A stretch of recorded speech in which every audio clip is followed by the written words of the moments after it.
나 주를 멀리 떠났다 이제 옵니다.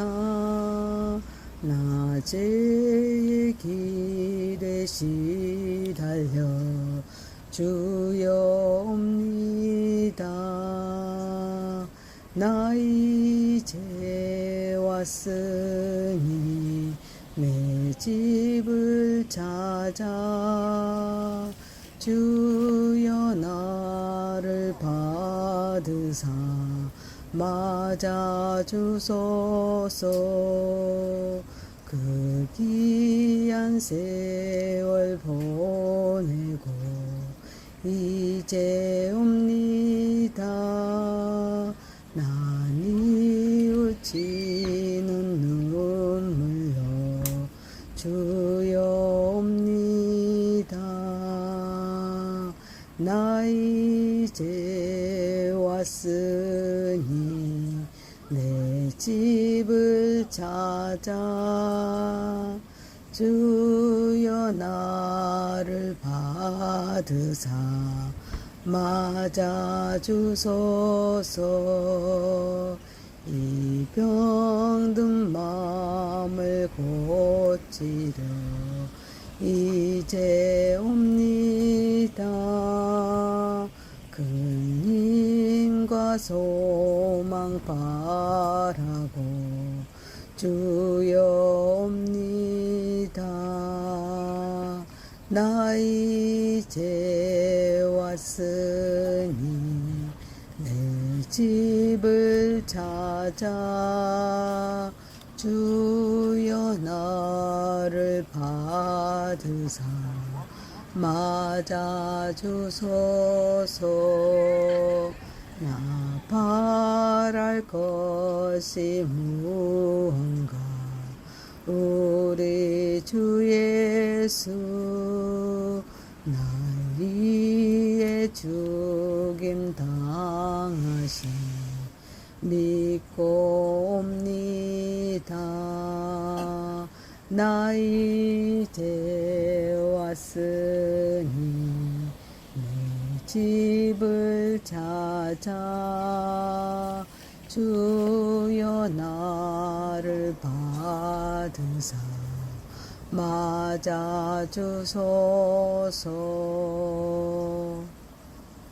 전능하사 천지를 만드신 하나님 아버지를 내가 믿사오며 그의 아들 우리 주 예수 그리스도를 믿사오니 이는 성령으로 잉태하사 동정녀 마리아에게 낳으시고 본디오 빌라도에게 고난을 받으사 십자가에 못 박혀 죽으시고 장사한 지 사흘 만에 죽은 자 가운데서 다시 살아나시며 하늘에 오르사 전능하신 하나님 우편에 앉아 계시다가 저리로서 산 자와 죽은 자를 심판하러 오시리라.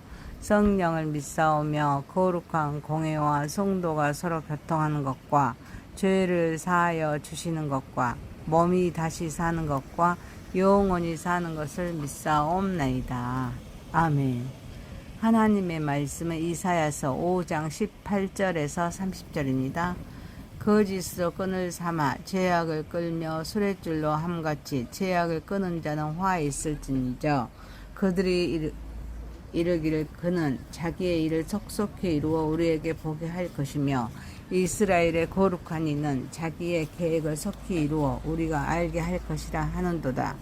악을 선하다 하며 선을 악하다 하며 흑암으로 광명을 삼으며 광명으로 흑암을 삼으며 쓴 것으로 단 것을 삼으며 단 것으로 쓴 것을 삼는 자들은 화 있을진저. 스스로 지혜롭다 하며 스스로 명철하다 하는 자들은 화 있을진저. 포도주를 마시기에 용감하며 독주를 잘 빚는 자들은 화 있을진저. 그들은 뇌물로 말미암아 악인을 의롭다 하고 의인에게서 그 공의를 빼앗는도다. 이로 말미암아 불꽃이 구루터기를 삼킬같이 마른 풀이 불 속에 던져짐 같이 그들의 뿌리가 썩겠고 꽃이 티끌처럼 날리리니 그들이 만군의 여호와의 율법을 버리며 이스라엘의 거룩하신 이의 말씀을 멸시하였습니다. 그러므로 여호와께서 자기 백성에게 노를 바라시고 그들 위에 손을 들어 그들을 치신지라. 산들은 진동하며 그들의 시체는 거리 가운데 분토같이 되었도다. 그럴지라도 그의 노가 돌아서지 아니하였고 그의 손이 여전히 펼쳐져 있느니라. 또 그가 가치를 세우시고 먼 나라들을 불러 땅 끝에서부터 자기에게로 오게 하실 것이라. 보라, 그들이 빨리 달려올 것이로되 그 중에 곰핍하여 넘어지는 자도 없을 것이며 조는 자도 자는 자도 없을 것이며 그들의 허리띠는 풀리지 아니하며 그들의 들매끈은 끊어지지 아니하며 그들의 화살은 날카롭고 모든 활은 당겨졌으며 그들의 말굽은 부싯돌 같고 병거 바퀴는 회오리바람 같을 것이며 그들의 부르짖음은 암사자 같을 것이요 그들의 소리 지름은 어린 사자들 것 같을 것이라. 그들이 부르짖으며 먹이를 움켜 가져가 버려도 건질 자가 없으리로다. 그날에 그들이 바다 물결 소리같이 백성을 향하여 부르짖으니 사람이 그 땅을 바라보며 흑암과 고난이 있고 빛은 구름에 가려서 어두우리라. 아멘. 전능하시고 거룩하신 하나님 아버지, 우리의 예배를 받으시옵소서. 예수님의 이름으로 기도하옵나이다. 아멘. 이사야서 5장 18절에서 30절 말씀으로 화 있을진저 라는 제목으로 오늘 바꾸자 하겠습니다. 첫 번째, 죄를 끌고 심판을 조롱하는 자들입니다. 이사야는 죄를 끊어버리기는커녕 마치 짐승이 수레나 무거운 짐을 끌듯 스스로 죄악을 밧줄로 묶고 끌고 다니는 비참하고도 안악한 인간의 모습을 생생하게 묘사합니다. 더욱이 그들은 죄를 지으면서도 하나님의 심판과 경고를 조금도 두려워하지 않았습니다. 오히려 하나님이 계신다면 지금 당장 심판해 보라.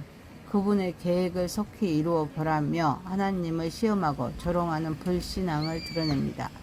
본문은 이사야가 선포한 6가지 화 가운데 세 번째 화로 앞선 화가 탐욕을 책망했다며 여기서는 죄를 습관적으로 즐기고 마침내 하나님의 심판까지 비웃는 인간의 완악함을 고발합니다. 이사야는 죄의 발전 과정을 점층적으로 보여줍니다. 처음에는 죄를 짓고 다음에는 죄를 사랑하며 마침내는 죄를 자랑합니다. 그리고 결국에는 하나님까지 조롱하는 자리에 이르게 됩니다. 죄는 결코 그 자리에 머물지 않습니다. 죄는 사람을 점점 더 하나님을 대적하는 자리로 끌고 갑니다. 인간의 불순종과 교만은 하나님의 권위를 부인하게 만들고 죄를 일상화하게 하면서 결국 하나님의 공의로운 심판을 초래합니다. 오늘날에도 이러한 모습은 여전히 반복됩니다.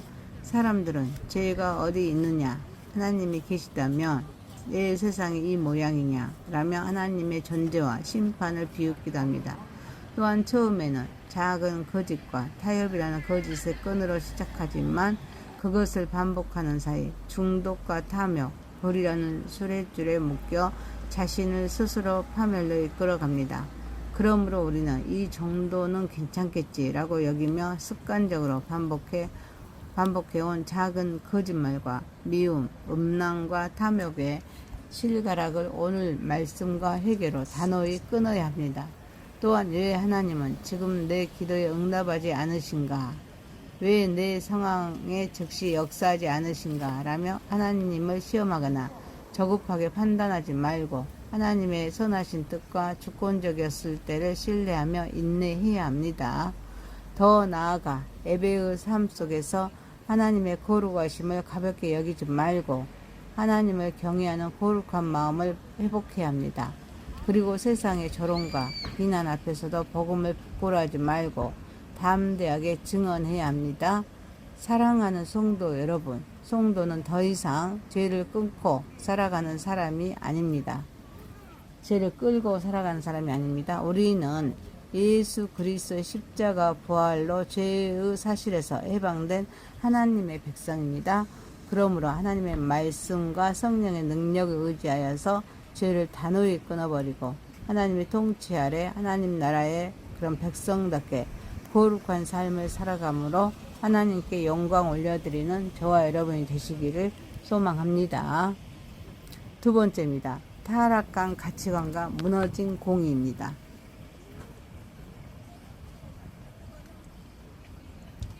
본문은 세 가지 죄를 중심으로 전개됩니다. 첫째, 가치관의 전도입니다. 사람들은 악을 선이라 하고 선을 악이라 하면서 흑암을 광명이라 하고 광명을 흑암이라 하면서 쓴 것을 달다 하고 단 것을 쓰다고 합니다. 이는 하나님께서 세우신 선과 악의 절대적인 기준을 뒤집고 죄를 정당화하면서 진리를 왜곡하는 모습을 보여줍니다. 둘째, 교만한 자기 지혜입니다. 사람들은 하나님의 지혜보다 자신의 지혜를 더 신뢰하면서 자신을 스스로 지혜롭고 명철한 사람이라고 여깁니다. 하나님을 경외하는 것이 지혜의 근본임에도 불구하고 자신의 판단과 경험을 절대화하는 교만에 빠집니다. 셋째, 방탕과 부패한 재판입니다. 지도자들은 술 마시는 일에는 용감하지만 정의를 세우는 일에는 무능합니다. 뇌물을 받고 악인을 의롭다고 하며 의인에게서 마땅한 권리와 공의를 빼앗습니다. 결국 사회의 지도층이 공의를 버릴 때 공동체 전체가 무너지게 됩니다. 본문은 이사야 5장에 기록된 6가지 화 선언 가운데 4번째부터 6번째 화를 담고 있습니다. 하나님께서는 도덕적인 가치관의 전도, 영적 교만, 그리고 사회적 불의와 부패가 결합할 때 공동체가 얼마나 심각하게 무너지는지를 적나라하게 고발하십니다. 죄는 단순한 도덕적 타락이 아닙니다. 기준이 뒤바뀌는 것입니다. 하나님께서 정하신 절대적인 선과 악의 기준을 인간이 자신의 판단으로 바꾸는 순간 사회는 혼란에 빠지고 가치관은 무너지면서 지혜는 교만으로 변하고 공의는 사라집니다. 죄는 결코 개인의 문제로 끝나지 않고 공동체 전체를 병들게 합니다. 오늘날 우리는 포스트 모더니즘과 상대주의의 영향 속에서 내 기준도 맞고 내 기준도 맞다라며 절대적 진리를 부정하는 시대를 살아가고 있습니다. 비윤리적인 일들이 치안과 권리라는 이름으로 정당화되고 하나님의 창조 질서를 거스르면서 스스로 지혜롭다고 자부합니다. 또한 물질과 탐욕을 쫓고 뇌물과 부정한 방법으로 정의를 무너뜨리는 일도 여전히 반복되고 있습니다. 그러므로 우리는 미디어와 세상 문화가 제시하는 선과 악의 기준을 생각 없이 받아들여서는 안 됩니다. 날마다 하나님의 말씀을 읽고 묵상하며 우리의 생각과 가치관을 성경의 기준으로 끊임없이 교정해야 합니다. 내 생각에는 내 경험으로라는 판단을 하나님의 말씀보다 앞세우지 말고 언제나 겸손히 말씀 앞에서 자신을 돌아보아야 합니다. 또한 직장과 가정, 교회와 사회에서 작은 이익을 위한 타협이나 술 대접, 편법, 거짓 보고와 같은 부정적인 행위를 거절하고 손해를 감수하더라도 정직과 공의를 끝까지 지켜야 합니다. 사랑하는 성도 여러분, 예수 그리스도께서는 십자가와 부활을 통해 죄와 거짓의 권세를 이기시고 하나님의 의와 공의를 완전하게 이루셨습니다. 그러므로 성도는 세상에 왜곡된 가치관을 따르는 사람이 아니라 말씀과 성령의 인도하심 가운데 진리를 분별하고 공의를 실천하면서 삶의 모든 영역에서 하나님 나라의 가치와 질서를 드러내는 백성으로 살아가므로 하나님께 영광 올려드리는 저와 여러분이 되시기를 소망합니다. 세 번째입니다. 말씀을 버린 자들의 결말입니다. 불꽃이 구루터기와 마른 풀을 순식간에 삼키듯 말씀을 버린 자들의 삶은 뿌리부터 썩어버리고 한때 아름답게 피어났던 꽃도 티끌처럼 흩어져 사라질 것입니다. 그 심판의 근본 원인은 만군의 여호와의 율법을 버리며 이스라엘의 거룩하신 이의 말씀을 멸시하였습니다는 말씀에 있습니다. 하나님의 진노가 임하며 산들이 진동하는 대지진과 같은 재앙이 일어나고 시체가 거리의 분토처럼 버려지는 참혹한 심판을 맞게 됩니다. 더욱이 그 노가 돌아서지 아니하였고 그 손이 여전히 펼쳐져 있느니라는 말씀은 하나님의 심판이 아직 끝나지 않았음을 경고하면서 회개하지 않는 자들에게 계속해서 공의로운 심판이 이어질 것을 선언합니다. 본문은 심판 자체보다 심판의 근본 원인을 강조합니다. 사람들은 탐욕과 교만, 방탕과 불의를 죄의 원인으로 생각하지만 하나님께서는 그보다 더 깊은 뿌리를 지적하십니다. 그것은 바로 말씀을 버리고 멸시한 것입니다. 하나님의 율법과 말씀은 단순한 규칙이나 종교적인 교훈이 아니라 하나님의 권위와 생명의 근원이며 언약 백성이 살아가야 할 삶의 기준입니다. 그러므로 말씀을 멸시하는 것은 곧 하나님을 거부하고 언약을 깨뜨리는 행위입니다. 말씀을 버리며 가치관이 무너지고 가치관이 무너지면 삶이 무너지며 삶이 무너지면 공동체가 무너집니다. 겉으로 드러나는 모든 죄는 결국 말씀을 떠난 삶에서 맺히는 열매입니다. 오늘날에도 많은 사람은 성경의 권위를 인정하지 않습니다. 하나님의 말씀을 시대에 뒤떨어진 이야기나 개인의 취향 정도로 여깁니다. 가볍게 여깁니다. 세상은 성공과 명예, 화려한 삶이라는 꽃을 자랑하지만 하나님의 말씀이라는 영적 뿌리가 없기에 작은 시련과 고난의 불길 앞에서도 쉽게 무너지고 또 허무하게 사라집니다. 우리 역시 성경을 가까이 두고도 삶의 중요한 결정에서는 세상의 가치관과 자신의 판단을 따른다면 그것은 말씀을 버리는 삶과 다르지 않습니다. 그러므로 우리는 일적인 성공과 눈에 보이는 열매보다 먼저 영혼의 뿌리를 말씀에 깊이 내려야 합니다. 날마다 말씀을 묵상하고 성경을 꾸준히 통독하면서 말씀을 암송하고 삶 속에서 실천함으로써 하나님의 말씀이 우리의 생각과 삶을 다스리도록 해야 합니다. 또한 그 손이 여전히 펼쳐져 있느니라 라는 경고를 가볍게 여기지 말고 말씀을 소홀히 했던 태도와 교만, 무관심을 즉시 회개하면서 하나님께 돌아와야 합니다. 사랑하는 성도 여러분, 예수 그리스도는 말씀이 육신이 되어 이 땅에 오셔서 아버지의 뜻에 완전하게 순종하셨습니다. 우리의 불순종을 대신하여서 십자가를 지셨습니다. 또 부활을 통해서 새 언약의 길을 여시고 우리에게 말씀에 순종할 수 있는 새 생명과 성령의 능력을 허락하셨습니다. 그러므로 성도는 더 이상 말씀을 버리는 사람이 아닙니다. 말씀을 생명의 기준으로 삼고 성령의 인도하신 가운데 순종하면서 말씀에 깊이 뿌리내린 삶으로 하나님께 영광을 돌리는 성도가 되므로 하나님께 영광 올려드리는 저와 여러분이 되시기를 소망합니다. 네 번째입니다. 심판의 도구를 부르시는 하나님입니다.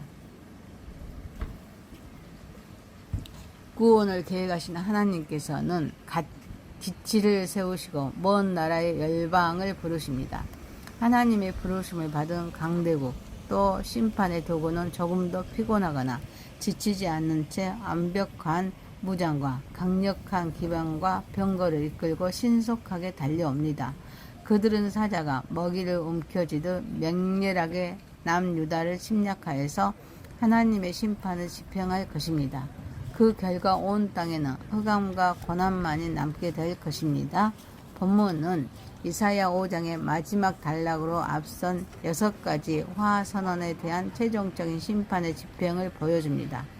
24, 25절이 심판의 원인을 밝혔다며 26절에서 30절은 하나님께서 어떻게 그 심판을 이루신가를 보여줍니다. 하나님께서는 먼 나라의 군대를 불러서 자기 심판을 집행하게 하시는데 역사적으로는 주로 아수르 제국을 가리킵니다.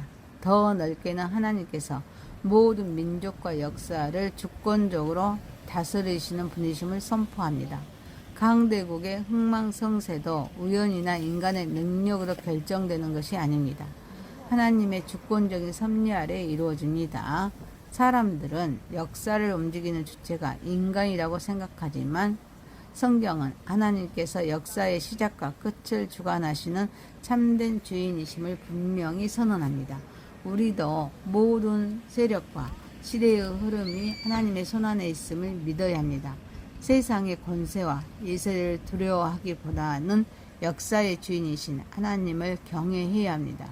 국제 정세의 불안과 사회의 혼란도 예측할 수 없는 미래 앞에서도 하나님의 주권을 신뢰하면서 흔들리지 않는 믿음을 가져야 합니다. 또한 죄를 가볍게 여기지 말고 하나님께서 허락하시는 징계와 연단을 심판으로만 여기기보다 회개와 성숙으로 이끄시는 은혜의 기회로 받아들여야 합니다. 사랑하는 성도 여러분, 하나님의 궁극적인 목적은 멸망이 아닙니다. 회개와 회복입니다. 예수 그리스도께서는 십자가에서 우리를 받아야 할 우리의 심판을, 하나님의 심판을 대신 담당하셨습니다. 부활을 통해 죄와 사망의 권세를 이기심으로 믿는 자에게 구원의 길을 열어주셨습니다. 그러므로 성도는 역사의 주권자이신 하나님을 신뢰하며 어떤 시대와 상황 속에서도 말씀에 순종하고 하나님의 나라의 소망을 붙들며 살아가야 합니다. 세상의 변화에 흔들리는 사람이 아니라 모든 역사를 선하게 이루어 가시는 하나님의 섭리를 믿고 끝까지 충성하는 믿음의 사람이 되므로 하나님께 영광 올려드리는 저와 여러분이 되시기를 소망합니다. 이사야서 5장 18절에서 30절 말씀으로 화 있을진저 라는 제목이었습니다. 첫 번째, 죄를 끌고 심판을 조롱하는 자들. 두 번째, 타락한 가치관과 무너진 공의. 세 번째, 말씀을 버린 자들의 결말. 네 번째, 심판의 도구를 부르짖는 하나님. 전능하시고 거룩하신 하나님 아버지, 예수 그리스도의 십자가와 부활로 죄의 사실에서 해방된 하나님의 백성에게 하옵소서. 말씀과 성령의 능력을 의지하여 죄를 단호히 끊어버리고 하나님의 통치 아래 하나님의 나라의 백성답게 거룩한 삶을 살아가게 하옵소서. 세상에 애곡된 가치관을 따르는 사람이 아니라 하나님의 말씀과 성령의 인도하심 가운데 진리를 분별하고 공의를 실천하며 삶의 모든 영역에서 하나님의 나라의 가치와 질서를 드러내는 백성으로 살아가게 하옵소서. 더 이상 말씀을 버리는 사람이 아니라 말씀을 생명의 기준으로 삼고 성령의 인도하심 가운데 순종하면서 말씀에 깊이 뿌리내는 삶으로 하나님께 영광을 돌리게 하옵소서. 역사의 주권자이신 하나님을 신뢰하며 어떤 시대와 상황 속에서도 말씀에 순종하고 하나님의 나라의 소망을 붙들며 살아가게 하옵소서. 세상의 변화와 흔들리는 사람이 아니라 모든 역사를 선하게 이루어 가시는 하나님의 섭리를 믿고 끝까지 충성하는 믿음의 사람이 되게 하옵소서. 예수님의 이름으로 기도하옵나이다. 아멘. 하늘에 계신 우리 아버지여, 이름이 거룩히 여김을 받으시오며 나라에 임하옵시며 뜻이 하늘에서 이룬 것 같이 땅에서도 이루어지이다. 오늘날 우리에게 일용할 양식을 주옵시고 우리가 우리에게 죄 지은 자를 사하여 준 것 같이 우리의 죄를 사하여 주옵시고 우리를 시험에 들게 하지 마옵시고 다만 악에서 구하옵소서. 대개 나라와 권세와 영광이 아버지께 영원히 있사옵나이다. 아멘. 사랑합니다. 축복합니다. 감사합니다. 나 주를 멀리 떠났다 이제 옵니다. 나 죄의 길에 시달려 주여 옵니다. 나 이제 왔으니 내 집을 찾아 주여 나를 받으사 맞아주소서. 그 귀한 세월 보내고 이제 옵니다. 나 뉘우치는 눈물로 주여 옵니다. 나 이제 왔으니 내 집을 찾아 주여 나를 받으사 맞아주소서. 이 병든 마음을 고치려 이제 옵니다. 그님 힘과 소망 바라